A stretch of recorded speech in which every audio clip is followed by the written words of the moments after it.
Hello check. भाई शमशुद्दीन आज़ाद साहब और मंचासीन हमारे पटपड़गंज जिले के क्रांतिकारी साथी हमारे जिला अध्यक्ष भाई परवेज चौधरी जी, हमारे वार्ड नंबर 2 के जो उपचुनाव होने वाले हैं उसके ऑब्जर्वर हमारे क्रांतिकारी साथी भाई राठी जी, हमारी बहन त्रिलोकपुरी की VCI हमारे प्रभारी यहाँ की त्रिलोकपुरी की मीनाक्षी शर्मा जी, भाई विजय जी, तमाम हमारे साथी जो सामने उपस्थित हैं, आसिफ भाई, तमाम भाई, ताज भाई और मेरे सामने उपस्थित मेरे बुजुर्ग माताएं, बहनें और प्यारे बच्चों और तमाम जितने नौजवान साथी हैं उनसे मेरी गुजारिश है थोड़ा इस तरफ बैठ जाइए, ट्रैफिक को भी स्मूथली। काफी कुछ आपको मेरे साथी पहले ही बता चुके हैं कि किस प्रकार से MCD के अंदर भ्रष्टाचार व्याप्त है, किस प्रकार से पिछले 15 सालों में इन भाजपा वालों ने तीनों MCD को भ्रष्टाचार का बहुत बड़ा अड्डा बना दिया है। विधायक से पहले आप लोगों के आशीर्वाद से इसी वार्ड से मैं पार्षद भी रहा और पूर्वी दिल्ली नगर निगम के अंदर नेता प्रतिपक्ष भी रहा। वहां मुझे बड़े नजदीक से देखने का मौका मिला, जिसके लिए हमने सड़क से लेके सदन तक बड़े मजबूती से आप लोगों के हक और हुकूक की लड़ाई को लड़ा कि किस प्रकार से बीजेपी वालों ने MCD को अड्डा बनाए हुए बहुत बड़े भ्रष्टाचार का। ऐसा कोई डिपार्टमेंट MCD का नहीं है जिसके अंदर भ्रष्टाचार नहीं है। आज समझने वाली बात यह है कि दिल्ली के अंदर 3 सरकारें काम कर रही हैं। एक केंद्र सरकार जिसके मुखिया हैं प्रधानमंत्री जी मोदी जी, दूसरी सरकार आपके लाडले क्रांतिकारी नेता अरविंद केजरीवाल जी तीसरी बार लगातार आपके आशीर्वाद से मुख्यमंत्री बने, और तीसरी सरकार जो काम कर रही है वो सरकार है बीजेपी की सरकार है। MCD के 3 MCD है दिल्ली में, तीनों में MCD की सरकार पिछले 15 सालों से है। एक तरफ दिल्ली सरकार काम कर रही है कि जो लोगों की उम्मीद से बढ़कर काम कर रही है। चाहे हम बात करें बिजली पानी की, आज बिजली फ्री मिल रही है, 200 यूनिट तक 400 यूनिट तक आधे रेट पर मिल रही है, पानी फ्री मिल रहा है, स्कूलों की कायाकल्प हो गई है जिसकी चर्चा देश विदेश में हो रही है। आज स्वास्थ्य सेवाएं बेहतर हो गई हैं, दिल्ली के सभी सरकारी स्कूल और सभी सरकारी अस्पताल बहुत बेहतर हो गए हैं। आज मोहल्ला क्लिनिक की चर्चा, आज उसका डंका आज देश विदेश में बज रहा है। आज महिलाओं के लिए यात्रा फ्री है बसों में, ये केजरीवाल ने करा है। आज ईमानदार सरकार काम कर रही है।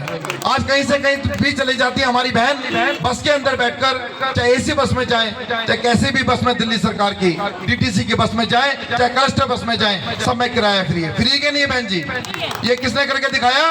केजरीवाल ने करके दिखाया। बुजुर्गों के लिए, विधवा बहनों के लिए 2,500 रुपए पेंशन, इस कोरोना काल के अंदर 5-5 हजार रुपए पेंशन दी है, दिल्ली सरकार ने करके दिखाया। पूरे देश में इतनी सुविधाएं कहीं नहीं है। यानी कि एक सरकार दिल्ली सरकार है, अरविंद केजरीवाल की सरकार है कि जो आपसे वादे किए थे उनसे भी बढ़कर काम करके दिखाए। जो कहा था वो तो सारा कुछ कर दिया, जो नहीं कहा था वो भी करके दिखाया। एक तरफ ये भ्रष्टाचारियों की सरकार MCD के अंदर काम कर रही है, लगातार इनका रोना जारी है कि केजरीवाल पैसे नहीं दे रहा, केजरीवाल पैसे नहीं दे रहा। आज मेरे समाज के, खास तौर से वाल्मीकि समाज के बहुत सारे हमारे बुजुर्ग माताएं बहनें यहाँ पर बैठी हैं जो MCD के अंदर सफाई कर्मचारी हैं। मैं चेहरे से उनको सबको पहचानता हूँ। अभी आप लोगों को बताना चाहूंगा कि पिछले 20-20 साल से हमारे भाई बहन जो एक स्वच्छता के सैनिक की तरह काम करते हैं, इस कोरोना काल में अपनी जान को हथेली पर लेकर तमाम बीमारी से, कूड़े से, गंदगी से, संक्रमण से लड़ते हैं ताकि हमारे देशवासी सुरक्षित रह सकें। उसके बाद भी इनको शर्म आनी चाहिए कि हमारे सफाई कर्मचारी भाई बहनों को 6-6 महीने तक सैलरी नहीं मिलती, रिटायर हो जाए तो 4-4, 5-5 साल तक उनका पैसा नहीं मिलता है। बहुत सारे लोग हमारे ऐसे हैं कि अपनी पेंशन लिए बिना, अपने रिटायरमेंट का पैसा लिए बिना इस दुनिया को अलविदा कह के चले जाते हैं। इनको शर्म आनी चाहिए। आप लोगों को बताना चाहूंगा कि अभी मुझे अरविंद केजरीवाल जी ने बदायूं का प्रभारी बनाया है। मैं बदायूं जिले के अंदर गया होता चौधरी साहब, परवेज भाई वहाँ की जो हालत देखते आत्मा तक रो पड़ी। वहाँ पर जब मैं गया तो मुझे कुछ साथी मिलने के लिए आए अपने वाल्मीकि समाज के। उन्होंने कहा कि रोहित भाई, हमें न्यूज़पेपर में देख के, लोकल न्यूज़पेपर में पढ़ के पता चला कि आप यहाँ पर आए हुए हैं, हम बड़े संकट में हैं, परेशानी में हैं। मैंने पूछा क्या हुआ भाई? उन्होंने कहा कि भाई 4-4, 6-6 महीने से हमारे लोगों को सैलरी नहीं मिल रही है। हमारे लोग काम बंद करके, तमाम बदायूं जिले के जितने भी सफाई कर्मचारी थे काम बंद करके हड़ताल पर थे, धरने पर बैठे थे नगर पालिका के मुख्यालय पर। मैं वहां पर गया और वहां पर जाकर मैंने उनका दुख सुख जानने की कोशिश की। वहां जाकर पता चला कि उनको 4-4 महीने से सैलरी नहीं मिल रही है। 20-20 साल से लोग कच्चों में पड़े हैं। वही दिल्ली वाला हाल वहां भी है।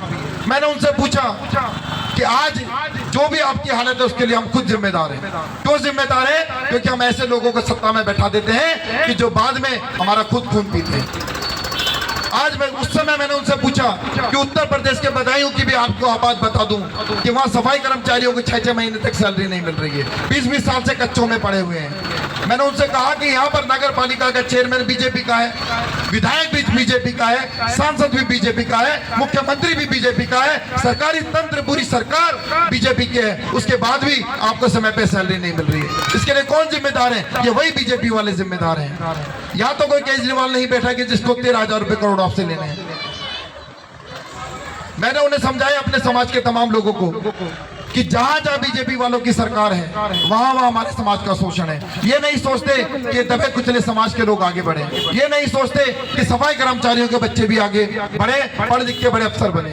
एक तरफ अरविंद केजरीवाल है कि जिसने ठाना हुआ है कि तमाम गरीबों के बच्चों को, चाहे वो मजदूर हो, चाहे वो सफाई कर्मचारी हो, चाहे वो रेडी लगाने वाला हो, चाहे वो छोटी सी फैक्ट्री में काम करने वाला हो, दुकान में काम करने वाला हो, उसके बच्चे भी पढ़ लिख के डॉक्टर इंजीनियर बने। इसलिए उन्होंने, अरविंद केजरीवाल जी ने तमाम स्कूल सरकारी बढ़िया बना दिए। आज बड़ी मेहनत के साथ में लड़ झगड़ के, आप लोगों के आशीर्वाद से एमसीडी के अंदर लड़ झगड़ के, और ये दिल्ली सरकार के पैसा लेकर आया था मैं, तब जाके 2-2 शानदार स्कूल आपके यहाँ पर बनवाए बच्चों के लिए। क्योंकि मैं एक टीचर रहा हूँ, मैं एक बहुत बड़े नामी प्राइवेट स्कूल में टीचर था, सरकारी स्कूल में पढ़ा, तो मेरे को पता था कि इस पढ़ाई की कीमत क्या होती है। इसलिए मैंने ब्लॉक नंबर 3 के अंदर आपने देखा इतना शानदार स्कूल बनाया, जिसका उद्घाटन डिप्टी सीएम साहब मनीष सिसोदिया जी करके गए थे। आपको याद होगा। बढ़िया बना कि नहीं बढ़िया बना?